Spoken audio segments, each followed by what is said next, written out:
इनका मानना ये है कि शायद हमारी कुछ कमी रह गई हिंदू मुसलमान की नफरत करने में। कभी मदरसों को छेड़ देते हैं, कभी दरगाहों को छेड़ देते हैं, कभी किसी और चीज़ को छेड़ देते हैं, मतलब कुछ ना कुछ ये करते रहते हैं। तो इनकी सोच ये है कि शायद हिंदू वापस आएगा। हर एक्ट में संशोधन हुआ है, ये कोई नई बात नहीं है कि वक्फ एक्ट में ही संशोधन हो रहा है।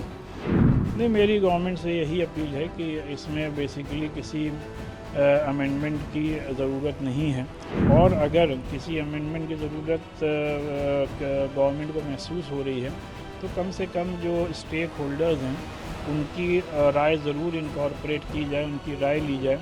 इनका मानना ये है कि शायद हमारी कुछ कमी रह गई हिंदू मुसलमान की नफरत करने में, लाओ और ज़्यादा करके देखते हैं। जैसे कभी मदरसों को छेड़ देते हैं, कभी दरगाहों को छेड़ देते हैं, कभी किसी और चीज़ को छेड़ देते हैं, मतलब कुछ ना कुछ ये करते रहते हैं। तो इनकी सोच ये है कि शायद हिंदू वापस आएगा। हिंदू वापस आने वाला नहीं है। हिंदू इनकी राजनीति को समझ गया।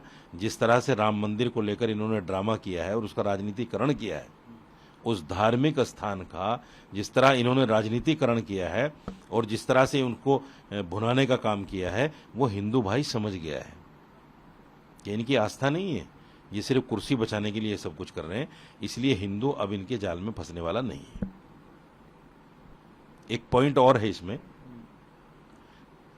जो सेकुलर पार्टियां इनके साथ लगी हुई हैं, चाहे वो जेडीयू हो या तेलुगु देशम पार्टी हो या बीजू जनता दल हो, क्या उन लोगों को नहीं सोचना चाहिए? तो मुसलमानों के वोट से आते हो और ये आए दिन मुसलमानों पे हमला कर रहे हैं, तुम्हें शर्म आनी चाहिए, इनसे समर्थन वापस ले लेना चाहिए।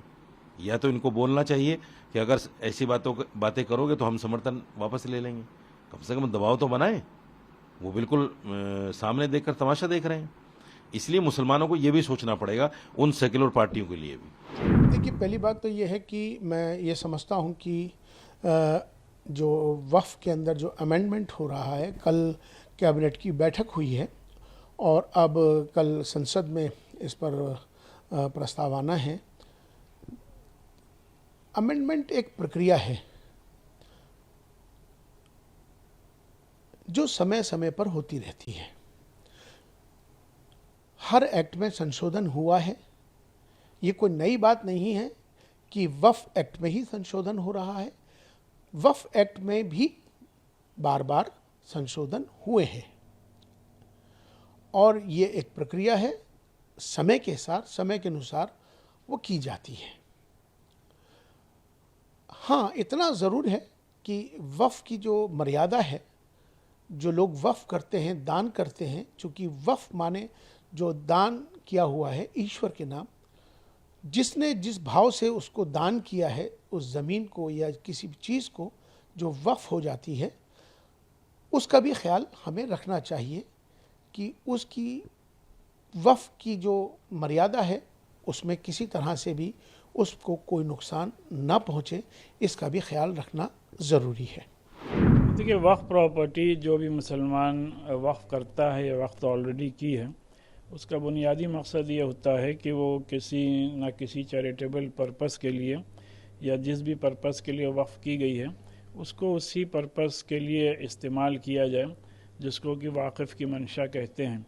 तो लिहाजा पूरे मुल्क में लाखों प्रॉपर्टीज़ हमारे बुज़ुर्गों ने इस मकसद के लिए वक्फ की है, जिसमें कि ज़्यादा जो प्रॉपर्टीज़ हैं, अराउंड आप कह सकते हैं मोर देन 60 to 70% प्रॉपर्टीज़ मसाजिद यानी मस्जिदें और कब्रिस्तानों और दरगाहों की शक्ल में हैं। और इसी के साथ साथ मुल्क में इन प्रॉपर्टीज़ को रेगुलेट करने के लिए 1995 का वक्फ एक्ट मौजूद है। फिर 2013 में गवर्नमेंट ने उसमें कुछ अमेंडमेंट्स किए और ये वक्फ बोर्ड मुल्क भर में अपना काम कर रहा है। और जाहिर सी बात है, इसमें ज़रूरत इस बात की है कि जिन प्रॉपर्टीज़ पे, वक्फ प्रॉपर्टीज़ पे जो इंक्रोचमेंट है, उन इंक्रोचमेंट्स को तर हकीकत हटाना चाहिए। और दूसरी बात यह कि जिन प्रॉपर्टीज़, वक्फ की प्रॉपर्टीज़ पे गवर्नमेंट बिल्डिंग्स बनी हैं, तो हम लोग एक ज़माने से मुख्तलिफ़ हुकूमतों से डिमांड करते आ रहे हैं कि उसका अगर हटाना मुमकिन ना हो तो उसका रेंट गवर्नमेंट मार्केट रेट के हिसाब से वक्फ बोर्ड को दे, जिससे वक्फ बोर्ड के मसाइल हल हों। बहरहाल अभी गवर्नमेंट क्या इसमें अमेंडमेंट लाने जा रही है, इस बात को तो इल्म नहीं है, लेकिन ज़ाहिर सी बात है हम नहीं समझते कि इसमें किसी किस्म के कोई अमेंडमेंट की ज़रूरत थी। ऑलरेडी वक्फ बोर्ड्स पूरे मुल्क में अपना काम कर रहे हैं और ये properties as per Islamic law लोगों ने वक्फ की हुई हैं, तो लिहाजा जिस मकसद के लिए प्रॉपर्टीज़ वक्फ की गई हैं उसी मकसद के लिए ही इस्तेमाल होनी चाहिए। आप क्या अपील करना चाहेंगे?